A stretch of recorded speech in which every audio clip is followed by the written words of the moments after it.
Okay, so this is what the slide I was talking about. We did not look at the slide. I think the last one we stopped right here, right? Remember this picture?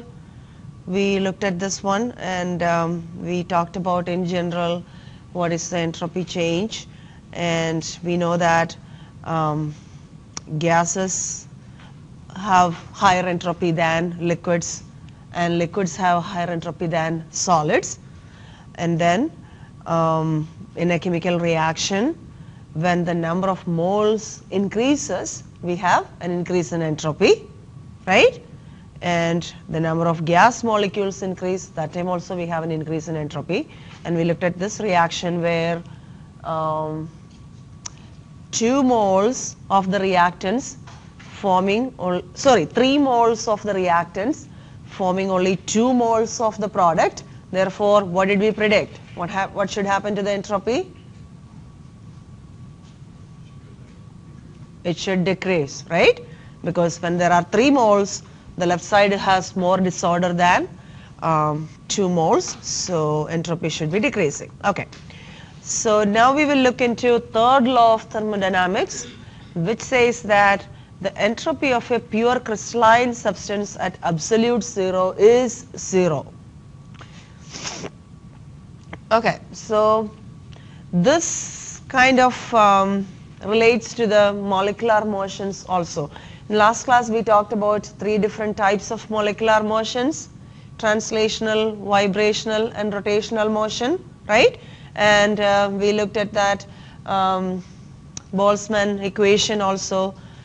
Remember, each of those motions you can visualize them are microstates, and if you consider all microstates at all time, remember that equation? So let's imagine if we keep removing energy, or if you keep reducing the temperature of a system, the motions will normally come down as you remove the energy, right? It's true. I mean, water molecules, liquid, which is molecules are moving around. If you freeze them, you get the solid ice, but when you freeze them, you are lowering the temperature, you are removing the energy from the system, and molecules get fixed, right? So just like that, if you keep reducing the temperature all the way to absolute zero, what happens to the entropy? We are going to say that there is absolutely no entropy at all. That's what the third law of thermodynamics says. And let's say this is a system which is at absolute zero. As you can see, T is 0 Kelvin. That's what is the absolute zero. And there is no disorder whatsoever. All atoms are perfectly arranged and they are just staying there. They just cannot move because there is no energy at all available in that system. So if you keep giving them energy, or if you keep increasing the temperature, then they'll start slowly one of the motions, vibrations or rotations or translations, and entropy also will start increasing. Make sense? Not much to think through, right? It's a simple law. So that is the third law of thermodynamics. Now we can have this table which shows standard entropies. What do you mean by standard entropy? Standard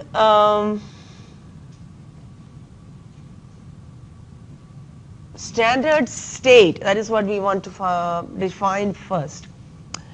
Standard state of a substance is defined as the state of a pure substance at 1 atmospheric pressure.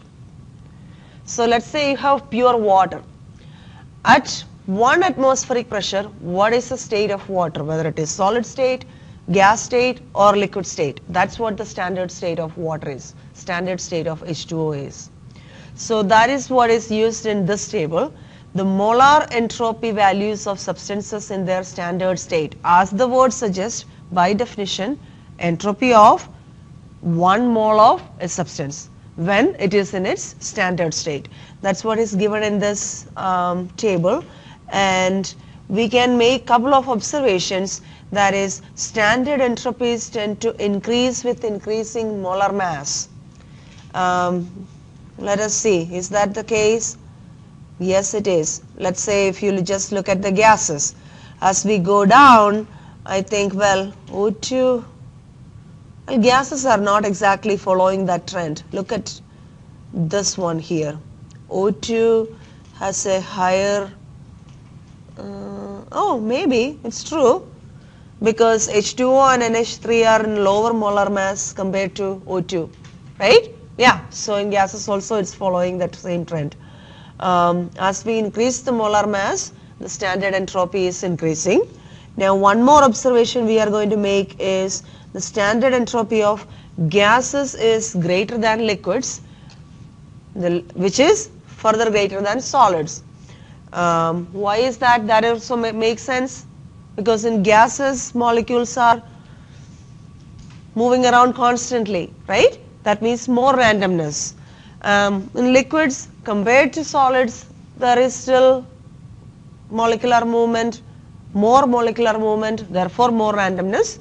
In solids, most of the time, it's not perfectly still, but at least we would say the molecules are still, so the entropy is very less. So those are the couple of observations we make by looking at the molar entropy values.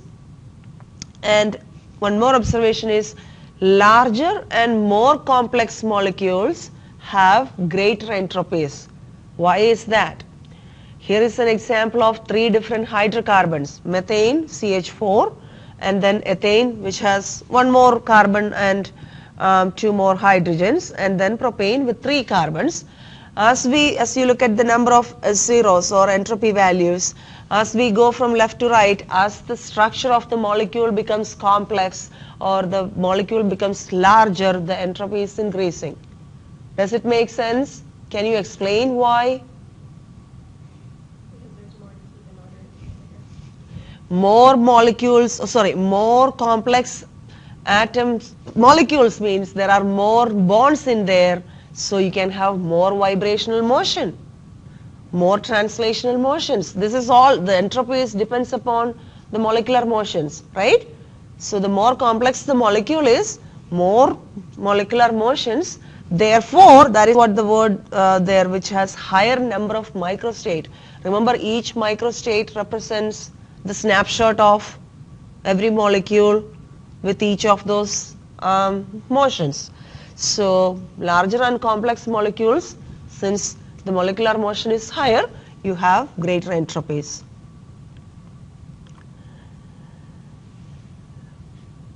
Now, entropy changes for a reaction also can be estimated in a similar manner where we calculated delta H. Look at this equation. Does that kind of look familiar? Well, if you have looked into chapter 5, or at least you guys who have taken the last semester, you should remember we had a similar equation for delta H0, right? It was just delta H0 and sigma n delta H0 of products minus sigma m delta H0 of reactants. Right now we are just substituting that with S0. That is the only difference, where n and m are the coefficients of the balanced chemical equations. So just like the delta H change or delta H calculations, we can calculate delta S also. Now, I think we will do a practice exercise on that. Very straightforward. 19.5, let's see what that is.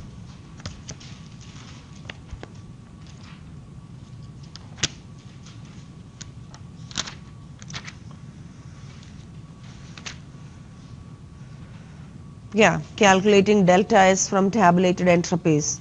So let us look at the sample exercise. Calculate delta S0 for the synthesis of ammonia from N2 and H2 at 298 K. So we have the balanced equation. So what do we do?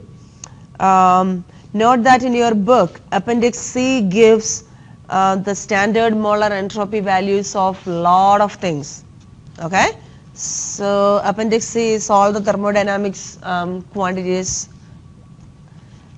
tabulated. So all you do is delta S0, you just apply that straight away to the equation. So products minus reactants, remember that part. So products comes first. So 2 times, if you look into appendix C, you will see that for ammonia it is 192.5 joules per mole Kelvin. So since it is 2 ammonia in the balanced equation, you use 2 times that number minus what are our reactants? 1 mole of nitrogen. So for N2 the value is 191.5. So 1 times that plus 3 hydrogens. So for hydrogen it is 130.6. So 3 times hydrogen. So simple, it's just simple math. All you have to remember is products minus reactants. So products first and then reactants. Remember to multiply each of the numbers by the mole coefficient. Okay? Because that equation has the mole coefficients also. And then based on the value of delta S, that is, positive or negative, well, I don't think you are making those assumptions now. Let's see. Well, you can either say entropy is increasing or decreasing just by looking at the positive or negative value also. Right? Well, in that equation, 3 plus 1, 4 moles of the reactants forming only 2 moles of the product. So based on our estimations, entropy should be decreasing, right? And that is true, not the entropy value, it's negative.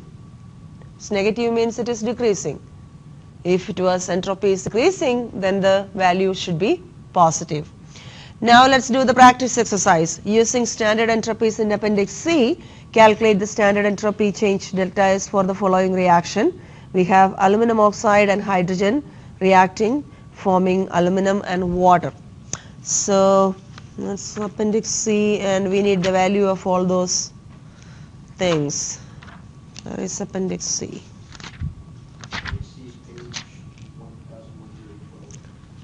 1130. No, 112. Oh yeah. Okay, got it. 1112 thermodynamic quantities, and note that the first one is delta H0, delta H formation, then delta G formation, which we will see in a while, and then the next one, which is S0.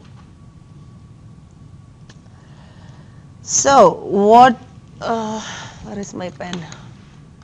Got it.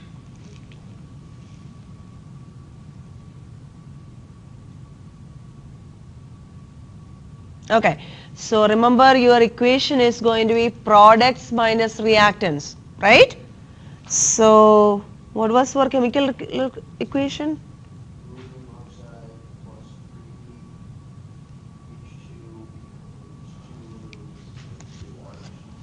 Okay, so first we need the products. So that means 2 multiplied by, what is the delta S of aluminum? Aluminum is the first one on your table, 28.32.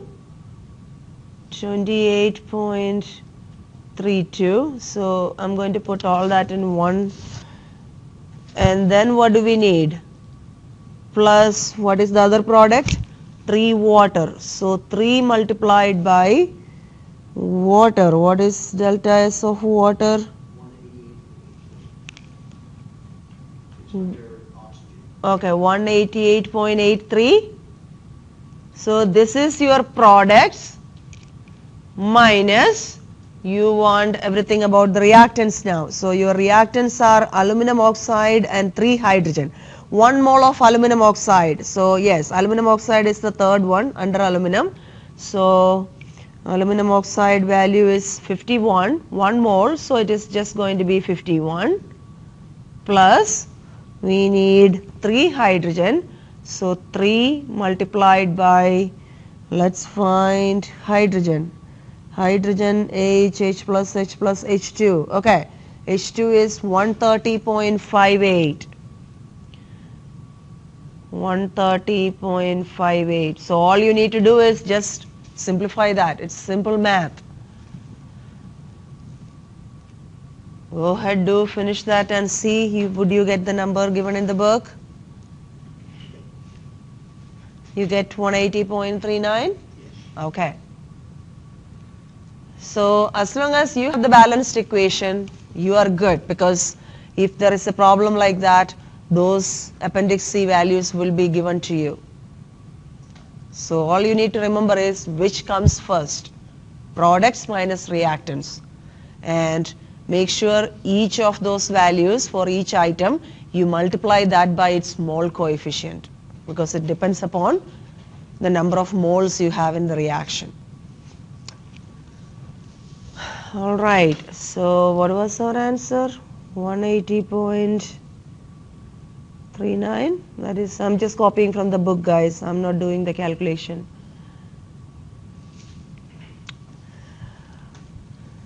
That is an easy one, right?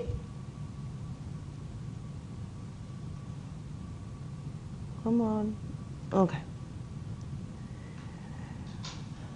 So the next topic is entropy change in surroundings. So we know that the system and surroundings, the heat flow is either into the system from the surroundings or from the system to the surroundings, right? The entire universe contains only system and surroundings. So according to the law of conservation of energy, first law of thermodynamics, the energy of the universe is constant. So the heat flow should be either into or out of the system. But then entropy is temperature dependent. So if the heat flow is from into and out of the system to the surroundings, the entropy of the surroundings also will change when there is a heat change, right? So what is going on?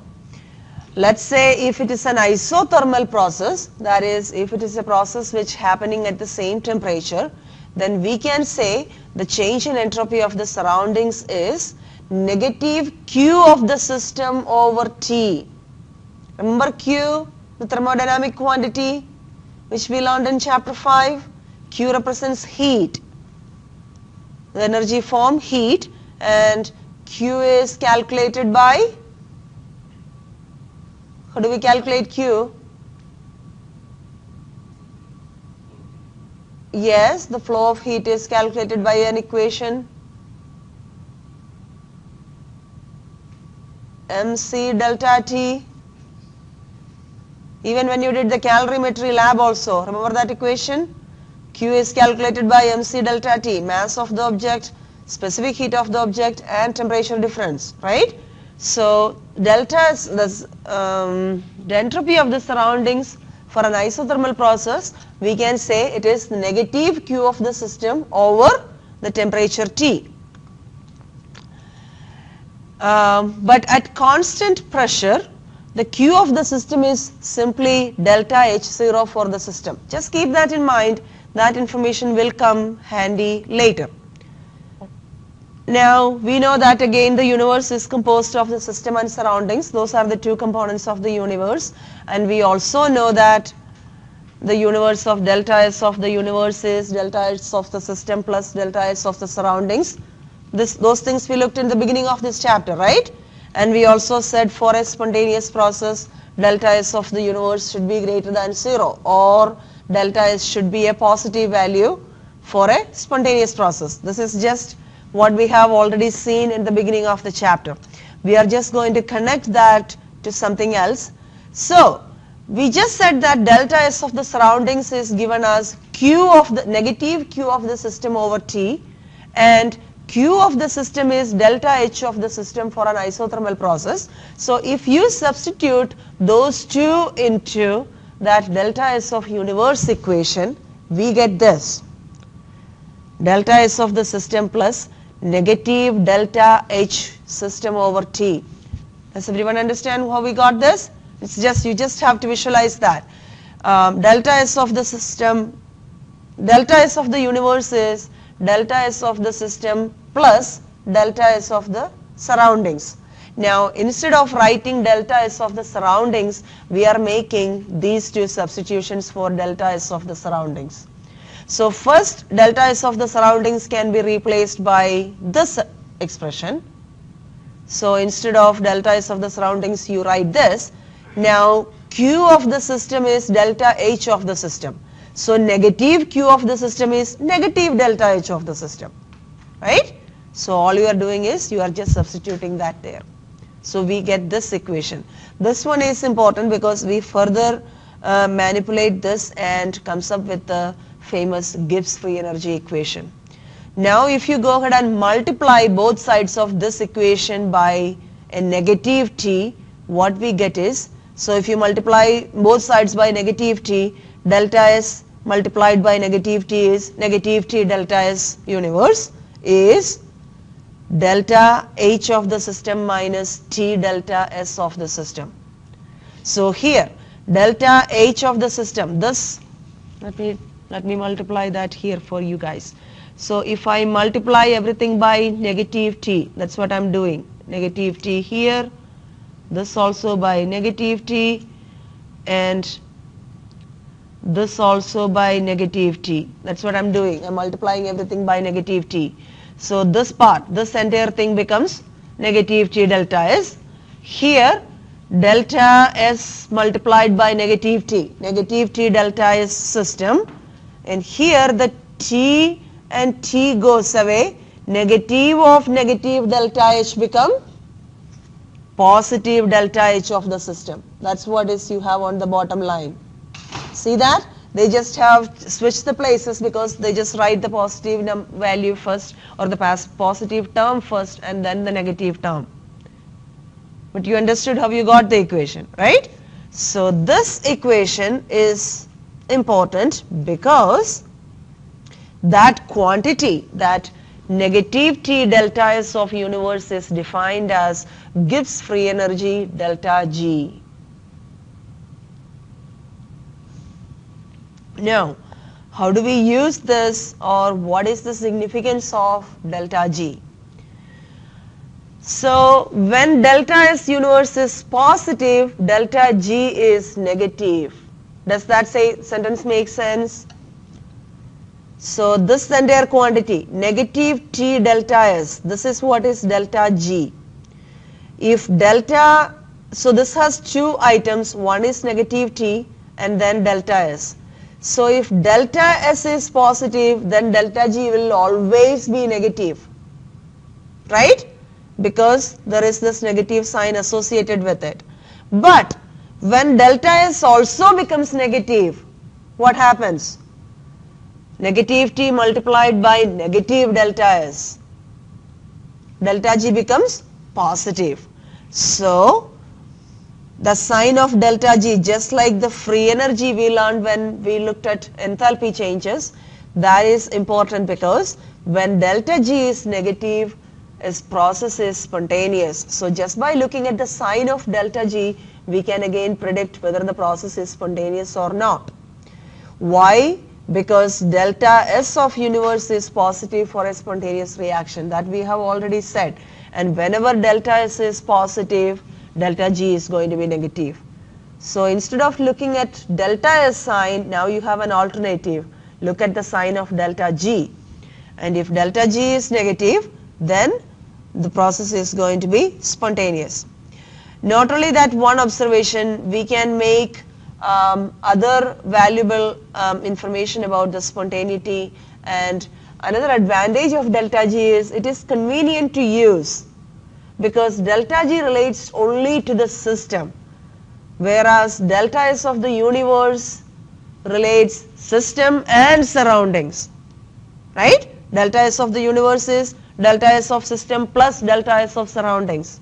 So if you have to decide spontaneity of a reaction looking only at delta S, first you have to consider delta S of the system, and then you have to consider delta S of the surroundings, then you have to overall consider the delta S of the universe. So much complexity, but here it's just deals with the system, and looking at the sign we can make some assumptions. So the first assumption, as we said, if delta G is negative, then the forward reaction is spontaneous. The reaction will happen as it is written. Now the second case is delta G is 0. If delta G is 0, then the system is at equilibrium.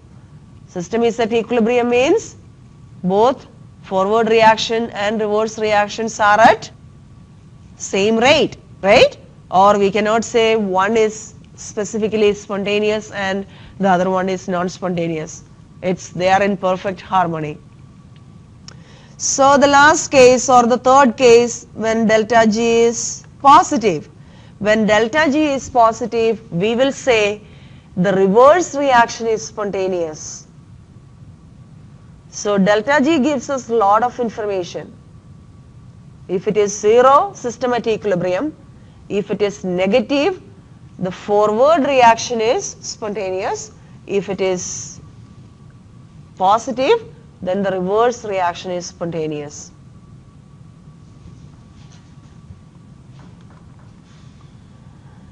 Now, similar to the enthalpy of formation, we have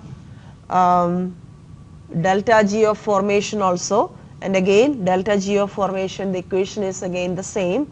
Sigma n delta G of formation product minus sigma m delta G of reactants, where n and m are the stoichiometric coefficients. And you have delta G of formation also in your appendix C. So let's do 19.7. What is 19.7? Calculating free energy change from free energies of formation.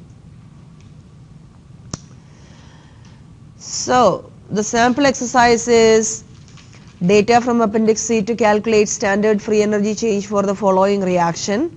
That is first question. And then what is delta G for the reverse of the above reaction.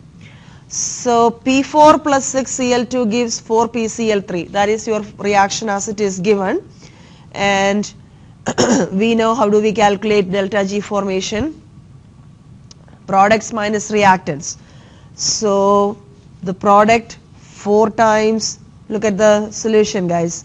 So 4 times delta G formation of PCl3, which is the product, minus P4 1 mole minus 6 times Cl2. So when you solve that, you get negative 11O2. So the sign of delta G is negative. That tells us that the reaction is spontaneous as it is written, right? That is P4 plus Cl2 giving PCl3, that reaction is spontaneous. Now the question was asking what was delta G for the reverse reaction. Would it change for the reverse reaction, the numerical value?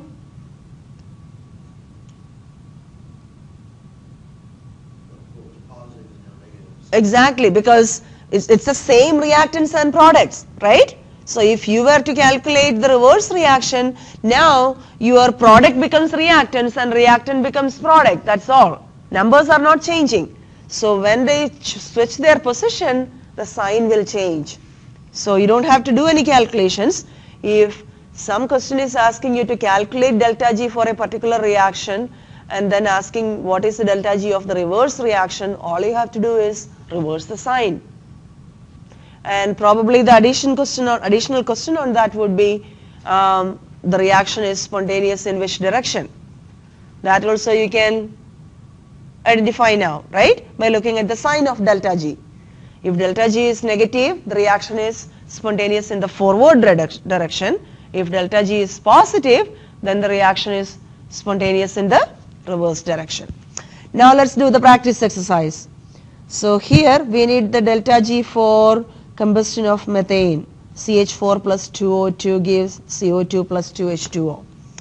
Okay, so remember products minus reactants. So our products are carbon dioxide and 2 water. So if you are writing, where is carbon dioxide? Under carbon, right? Or under oxygen? No, under carbon. And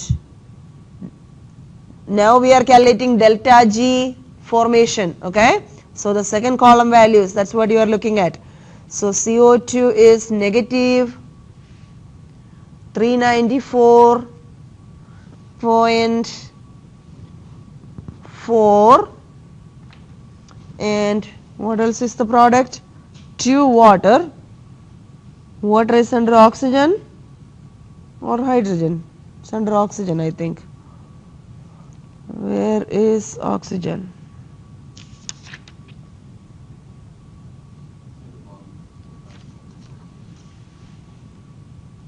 Oh yes, right side. Okay. So H2O, which H2O is it? This is H2O gas. Okay. So H2O gas is minus 105.48, and we have how many? 2 moles, right? H2O gas is more low. That's H2O2. It's 228.57. Oh yes, thank you. I was looking at H2O2. H2O gas is minus 228.57. So 2 times 228.57. So this is your product side, right? And minus, now let's put all the reactants. What are the reactants? 1 CH4 gas, so that might be under carbon. CH4 gas is minus 50.8, so minus 50.8, and then what else we have?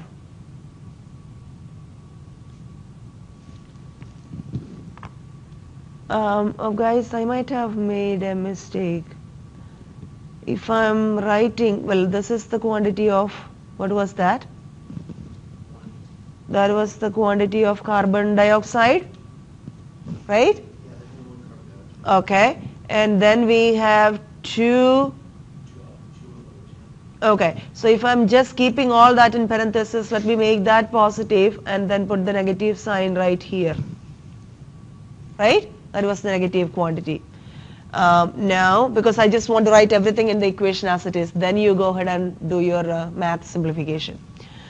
Okay, now, so that completes the products minus reactants 1 CH4, which is a negative number, plus what else we have in the reactant side? 2 oxygen. So 2 times, what is oxygen's number? 0. Okay, so that means this entire thing becomes 0, right? Alright, so this is your math, all the numbers you put in. Now go ahead and simplify. Oh, I lost the page.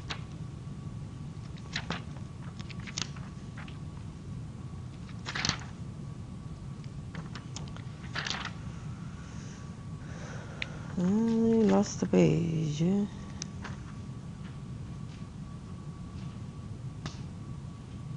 Okay. So, what do we get when you do all this? 2 times 228.57, that is the negative quantity, minus 394. So this should be a big negative number.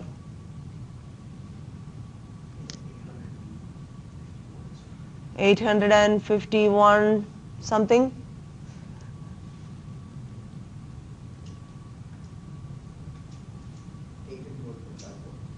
0.54.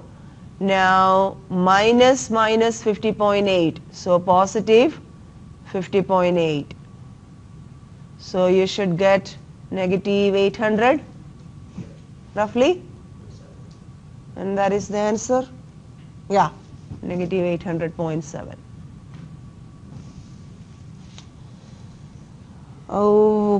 Okay, so that one is also again easy, right? Just if you have the appendix C values, just plug in the numbers and solve. All you have to remember is product minus reactants. Okay, let's add to that. So this negative sign represents spontaneity in which direction? In the forward reaction. Now if I was to ask you what is the delta G of the reverse reaction, what do you need to do? just make it positive, right? Just reverse the sign. It's the same concept as that delta H. If you need to give this much energy for this direction, then you need to take away the same amount of energy for the other direction. So same thing with Gibbs free energy also.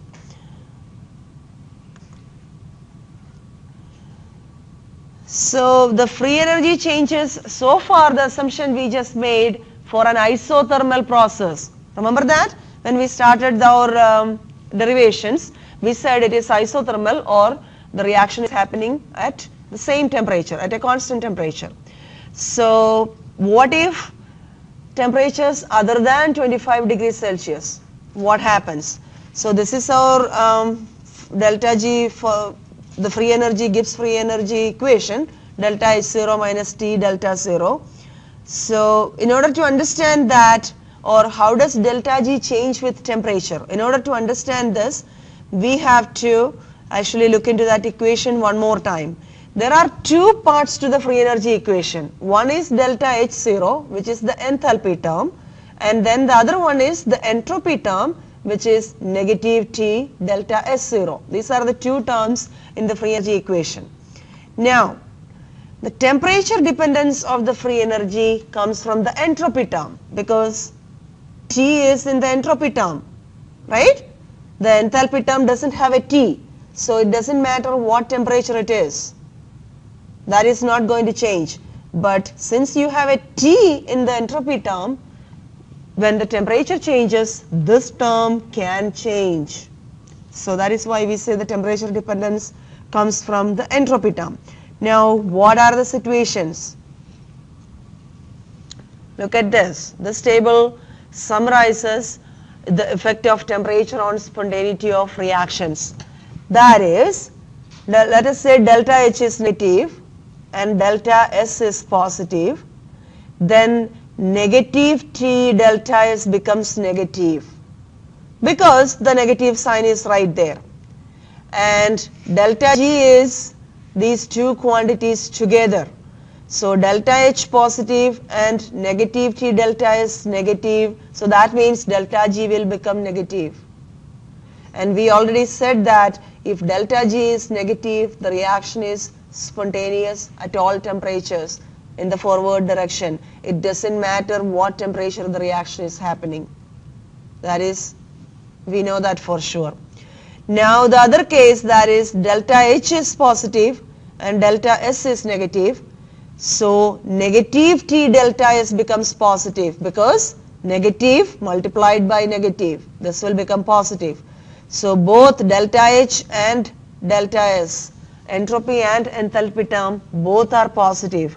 If both are positive, of course delta G is going to be positive. And we already said when delta G is positive, the reaction is non-spontaneous in the forward reaction, right? In the forward direction. We already said those two things, so nothing changes there. Now the next two cases, here the magnitude of delta H or delta S come into picture, how large it is. So let's say delta H is negative and delta S is also negative. So once again negative T delta S becomes positive, because negative multiplied by negative, this becomes positive.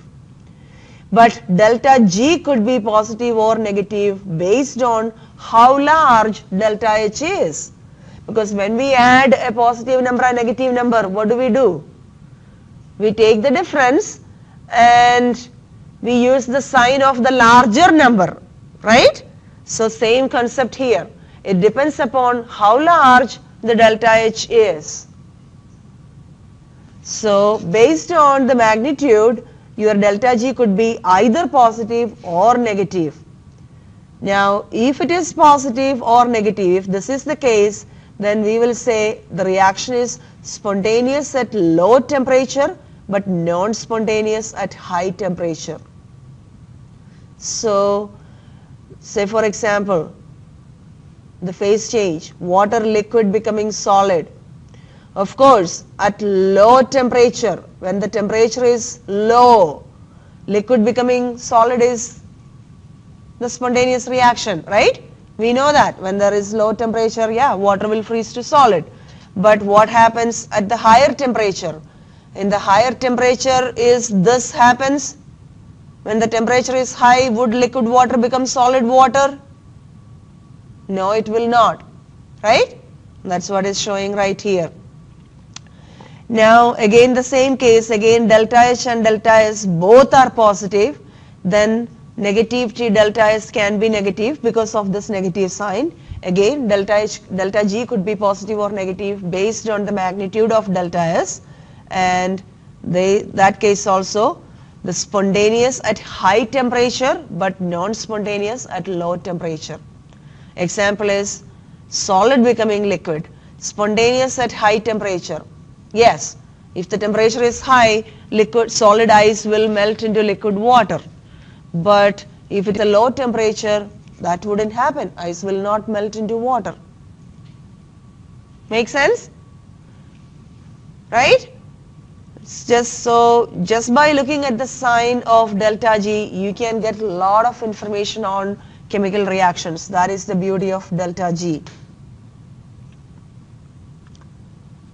Now I think this is the last part where free energy is connected to equilibrium. How is free energy and equilibrium are related? So under any conditions, standard or non-standard, the free energy change can be found in this way with this equation, which is delta G is delta G, standard delta G of formation plus RT ln Q. Now what was Q? Remember the letter Q, the coefficient, reaction coefficient Q we learned about when we looked in chapter 15, equilibrium constants K, and we had when Q is equal to K, it is at perfect equilibrium. If Q is less than K, Q is greater than K. We looked into various conditions, right? It's the same Q. That Q is what we are talking about.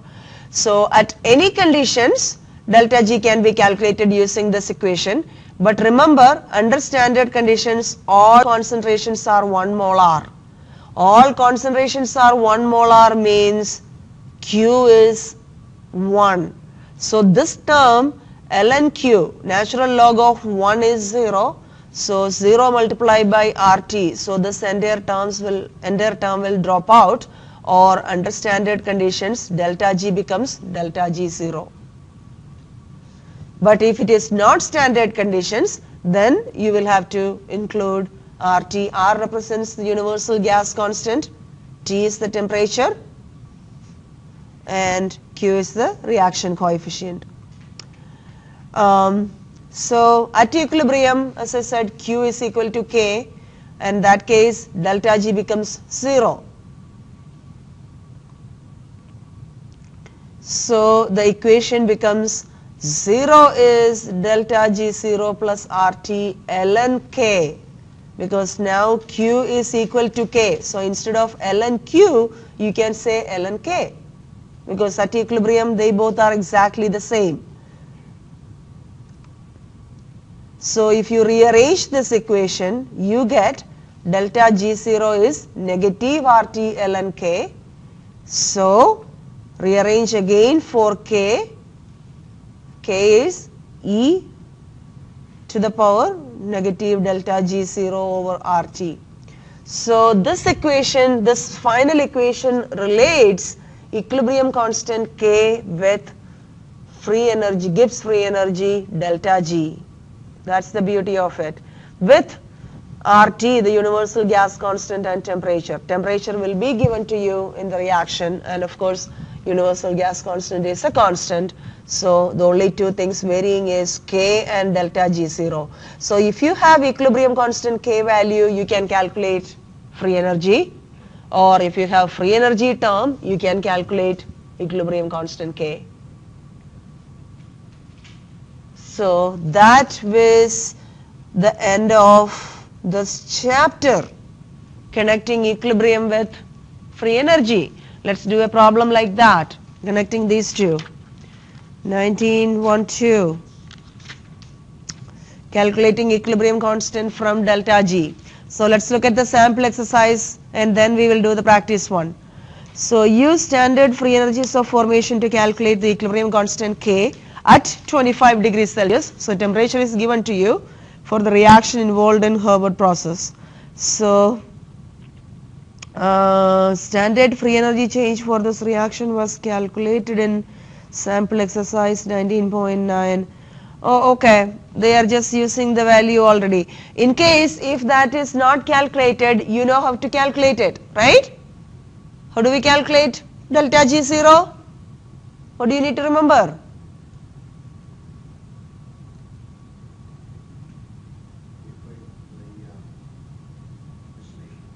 The summation equation, products minus reactants, right?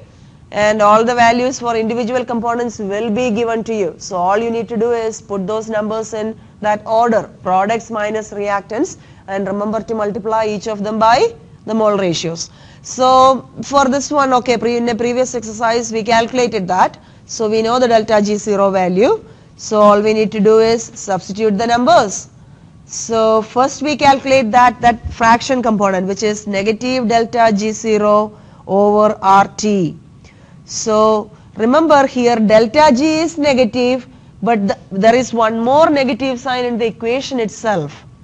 So negative of negative, that is what that negative of negative 33,300, because that was kilojoules. Okay, so we converted that to joules per mole. That is why it has been multiplied by 1000 and divided by RT, R universal gas constant, which is 8.314 joules per mole Kelvin, multiplied by, it says 25 degrees Celsius.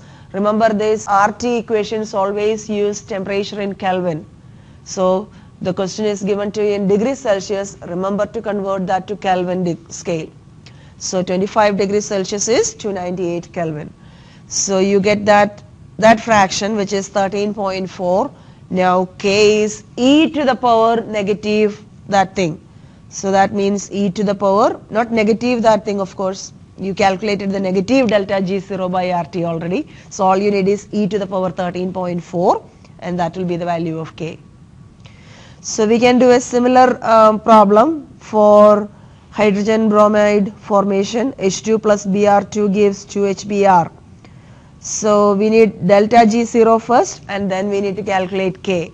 Let's go ahead and calculate delta G0 first.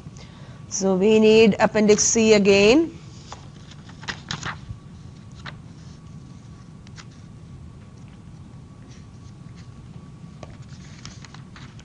And for delta G0, the summation equation, products come first. We have 2HBr gas as our product. So 2 times HBr under bromine, HBr gas, negative 53.22. Negative 53.22. So this is our products minus, let's do the reactants. Reactants are H2 gas and bromine liquid. H2 under hydrogen. Hydrogen gas, well, it is pure gas, therefore delta G is 0. So I'll just put a 0 just to make sure that I have used it. And what else we need? Br2 liquid, bromine liquid, that is also pure. So this entire term is gone, right? All you have here is 0 plus 0. So the delta G is, this is your delta G0. The delta G0 is 2 times negative 53.22, which is negative 106.4. Not that it is all given in kilojoules, kilojoules per Kelvin, so kilojoules per mole. So what you are getting is negative 106.4 kilojoules per mole. That is delta G. Now we need to calculate K. So remember the equation. For K it is e to the power negative delta G0 over RT. So let's just first calculate this part, negative delta G0 over RT, separate, and then we will take the e to the power part. So negative delta G0 over RT. So negative, now delta G0 is negative 106.4 divided by, well, I'm sorry, it is kilojoules per mole, so that means I need to multiply this by 1000, right? Because universal gas constant and temperature, we just use moles and Kelvin. So I need to multiply this by, oh, got stuck, okay. So 106.4 multiplied by 1000, 106, 4 and 2 more zeros, right? Okay, divided by R's value is 8.314 and T is, what is the temperature? It is 298 Kelvin, okay. So multiplied by 298. So I'm not writing the units because I made sure that I'm using the proper unit, they will cancel out. So what do you get when you do this part? So that negative, negative, therefore you should have a positive number. 42.96. So that is that fraction. But K is e to the power that. So e to the power 42.96. That's what you want to do. That will give you the value of K. Do we get the number which is given in the book? 400 to the power 18? Are we getting it?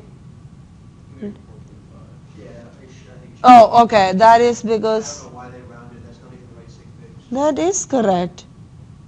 Yeah. The only value which is given in the problem is the Kelvin, which is using 3 sig figs, Yeah. right? Even their answer for delta G uses 4 sig figs. Yeah. And the gas constant uses. It's 4. So, At least they should go by 3 because Kelvin the lowest is 3. So, yeah.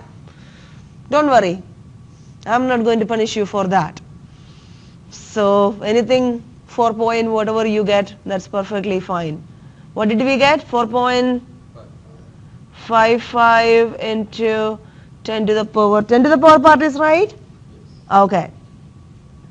So that will be your K. yeah, exactly. They're going to round. Yeah, if they are going to round, it should be 5 into 10 to the power 18, right? Not 4. Huh. Well, that's okay. At least we are better than them. Hey. So I guess that's the end of this chapter, guys. It was a short chapter. We just finished it. So not many problems, but this section we had a couple of problems, right? So remember them. You just, mainly all of them are that product minus reactant. That's what that order you need to remember. And remember to multiply each of them by the mole ratio. That's all. And then this last one, K, how they are related, delta G over RT. So, what do you want to do in next class about this chapter? Do you want a quiz or do you want to move that to Tuesday? Well, we should probably give the other two a sporting chance to catch up. Okay. Entire end of the chapter. Okay. All right, let's move the quiz to Tuesday. Okay? I have a stupid question. Yes? I understand everything else to the last part, the e to the power of, 42.96. Yeah? how do you do that out to get 4.55 times 7? Is it already calculated? Yeah. It's the natural log. You have the, it's natural log, second function of natural log. Oh, right there. Okay. So, Yeah, it's one of the second. very cool. Yeah. Otherwise, you raise 2 point what? Yeah, E value of 2.18 something. Yeah. Something like that. Yeah. Nasty value. Forget about it. Let the calculator do that. I mean, I guess if it was a nice value, if it was like 2, it would just be called 2. Yeah, exactly. If it was just 2, then it was good. Yeah. So I guess this chapter, chapter 5, if you haven't, Tyler, and if you haven't, and Ian, if you haven't read chapter 5, go read chapter 5. You understand this chapter a lot better because there is a lot of things which are just continuation of chapter 5. Chapter 5, we had a very in-depth introduction into thermochemistry, all this enthalpy, free energy, state functions, all the definitions and all that stuff. Okay? So, I guess this itself is kind of sufficient to understand, but still, if you are wondering about any terminology, anything, it all follows from chapter 5.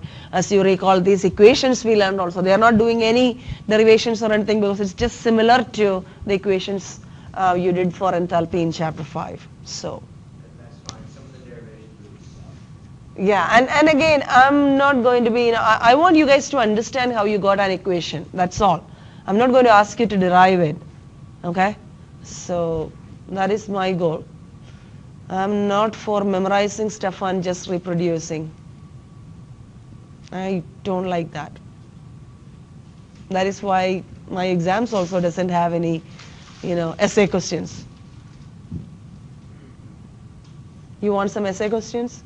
Okay. So I had an exam that was half essay questions, which there was like 6 essay questions.